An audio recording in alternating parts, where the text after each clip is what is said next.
Chers amis, pendant longtemps, vous et moi avons cru être libres et totalement indépendants. Mais nous découvrons que nous sommes depuis notre enfance conditionnés par la conscience collective. Oui, la conscience collective. Notre vision de nous-mêmes et du monde, nos rêves, nos ambitions, nos principes de vie, nos règles, nos satisfactions et nos frustrations ne sont que des suggestions et des manipulations de cette conscience collective. Par exemple, plusieurs d'entre nous pensent avoir échoué pour la simple raison que l'opinion générale a fixé un certain standard de vie qu'ils n'ont jamais réussi à atteindre. Alors, ils se convainquent d'être un échec. Mais la vérité est qu'ils sont frustrés de ne pouvoir devenir ce qu'ils n'ont jamais été divinement destinés à devenir. Ils sont offusqués de ne pouvoir posséder ce qu'ils n'ont jamais été prédestinés à posséder. Dans Jean chapitre 3 verset 27, il est écrit ceci: un homme ne peut recevoir que ce qui lui a été donné du ciel. Cette vérité à laquelle nous ferons bien de prêter attention, chers bien-aimés, a poussé plusieurs hommes et plusieurs femmes de foi à se concentrer sur l'essentiel prophétique de leur destinée. Oui, bien-aimés, quel que soit ce que vous rêvez devenir, quel que soit ce que vous envisagez de construire, de réaliser ou de mettre en place, eh bien, sachez que ce qui importe aux yeux de Dieu n'est pas que vous soyez grand ou que vous soyez petit. Ce qui satisfait ou fâche le Seigneur n'est pas que vous fassiez de grandes ou de petites choses, ni que vous possédiez de grandes ou de petites choses, ou encore que finalement vous viviez grandement ou petitement. Ce qui importe aux yeux du Créateur, ce qui fixe son attention, c'est que vous soyez fidèles. Alléluia! Fidèles dans les petites comme dans les grandes choses. Fidèles dans l'abondance comme dans le manque. Fidèles dans la gloire comme dans l'humiliation. Fidèles dans la maladie comme dans la santé. Fidèles dans la jeunesse comme dans la vieillesse. Fidèles dans le succès comme dans l'oubli. Oui, bien-aimés, nous devons savoir témoigner de notre loyauté, de notre confiance ferme et de notre attachement à Dieu ainsi qu'à son royaume éternel. Et cela, quelles que soient les circonstances. C'est cela le véritable et le plus grand défi à relever, chers frères et sœurs. C'est en cela que se trouve la plus grande joie et la plus grande satisfaction qui soit. L'une des choses remarquables à propos de notre Seigneur Jésus-Christ, c'est sa détermination à vivre et à agir conformément aux Saintes Écritures. Sa naissance, ses paroles, ses actions, ses réactions, ses choix, mais aussi ses décisions, son itinéraire, sa mort, sa résurrection et son ascension à la droite de Dieu n'étaient que le témoignage vivant des Saintes Écritures. Tout à son sujet, oui, tout à son sujet, s'est déroulé exactement selon que le prévoyait la Bible. Déjà dans Hébreux chapitre 10 verset 7, nous le voyons s'engager en ces termes.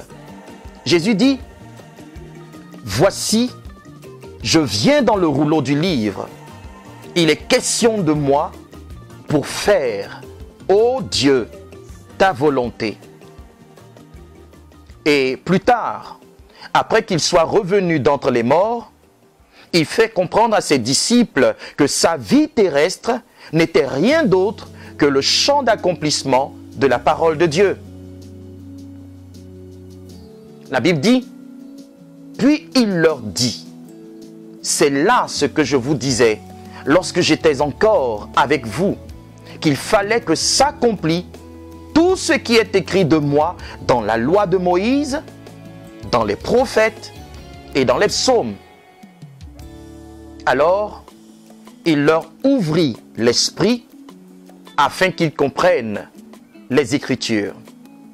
Luc 24, verset 44. Les disciples venaient ainsi de découvrir un grand secret. Le secret de celui qui a vaincu la mort et l'enfer et qui a ouvert la voie du salut éternel à tous ceux et celles qui croient. Au-delà de tout ce qu'on peut imaginer, au-delà de tout ce qu'on peut dire, Jésus n'a fait que révéler par sa vie, par ses œuvres, par sa mort et par sa résurrection, tout ce qui était écrit de lui. Oui, plus de 330 prophéties extraordinairement différentes se sont toutes accomplies à son sujet. Mais qu'en est-il de vous, chers amis? Savez-vous ce qui est écrit de vous dans le rouleau du livre? Votre vie est-elle le témoignage des Saintes Écritures? Sachez que les Saintes Écritures sont la seule norme vivante de votre destinée en Dieu. Alléluia. Oui, tant que vous serez en harmonie avec Dieu par le sang de Jésus, vous ne pouvez être que ce qu'elles disent que vous êtes. Vous ne pouvez vivre que ce qu'elles disent que vous devez vivre. Et vous ne pouvez faire que ce qu'elles disent que vous êtes divinement en droit de faire.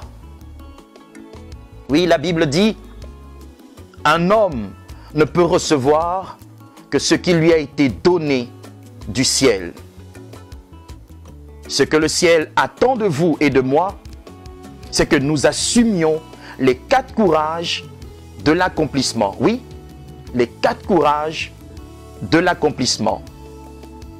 Il s'agit premièrement de connaître tout ce qui est écrit de vous dans les Saintes Écritures. Deuxièmement, de croire et de proclamer constamment ce qu'elles disent à votre sujet. Troisièmement, il s'agit de s'attendre à l'accomplissement de la parole de Dieu dans toutes les circonstances de votre vie. Et quatrièmement, enfin, il s'agit de faire en sorte que votre existence témoigne de la fidélité de Dieu et de l'infaillibilité de la parole du Tout-Puissant. Alléluia. C'est ce que Jésus, votre modèle, a fait. Et c'est ce que vous devez faire vous aussi. Il faut que s'accomplisse tout ce qui est écrit de vous dans la loi de Moïse, dans les prophètes, dans les psaumes, dans les évangiles et aussi dans les épîtres. Dieu cherche des hommes, il cherche des femmes résolus à prendre son onction pour faire la différence dans ce monde corrompu, dans ce monde pervers.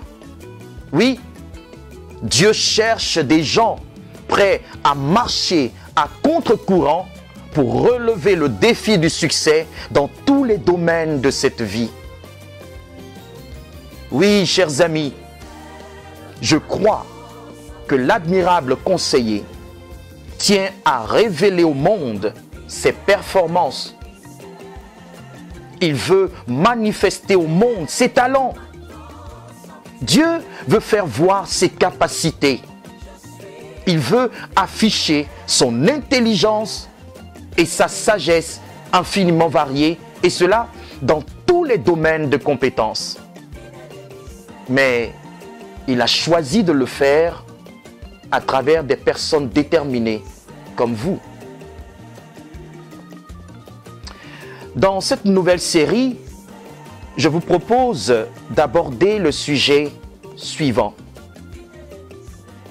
Dévoilez et vivez pleinement votre succès modèle.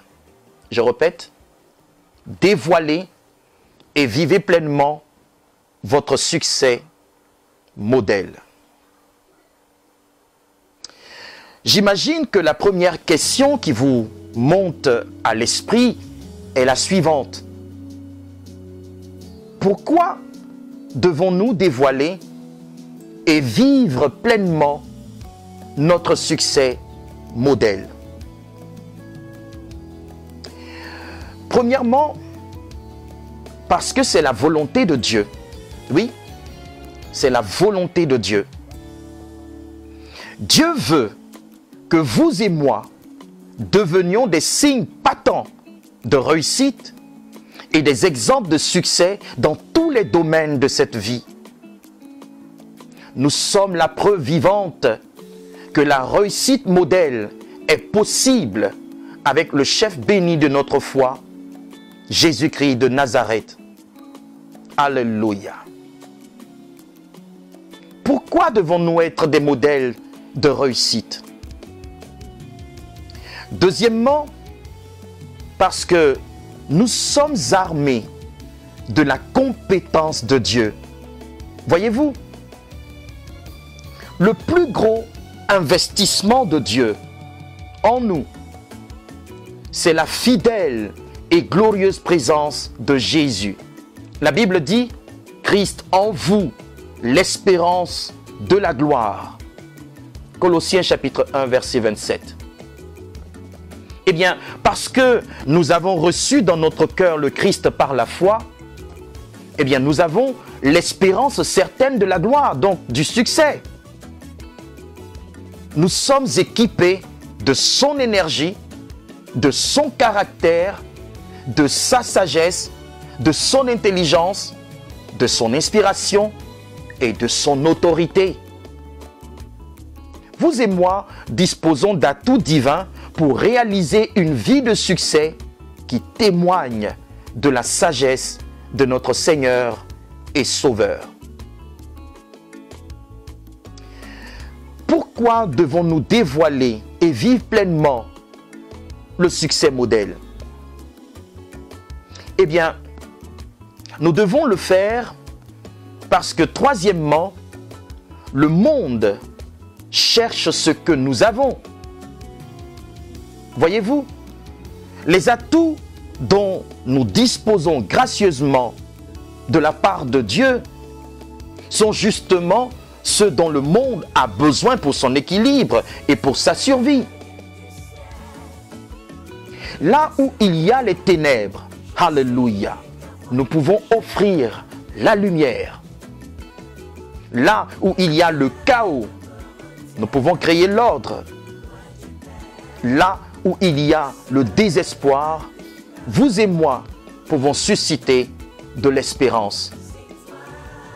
Chers amis, telles sont les trois principales raisons pour lesquelles nous devons révéler le succès modèle et le vivre pleinement.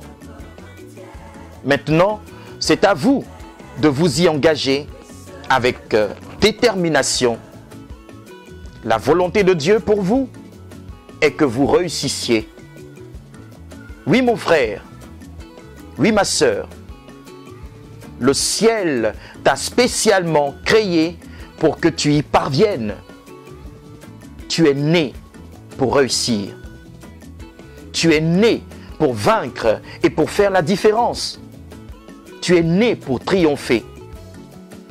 Vois-tu, la matière avec laquelle tu as été conçu, l'originalité de ta personne, le potentiel qui repose en toi en ce moment, l'énergie qui dynamise ton existence, eh bien, tout a été minutieusement apprêté par Dieu pour que tu montes les marches de la réussite.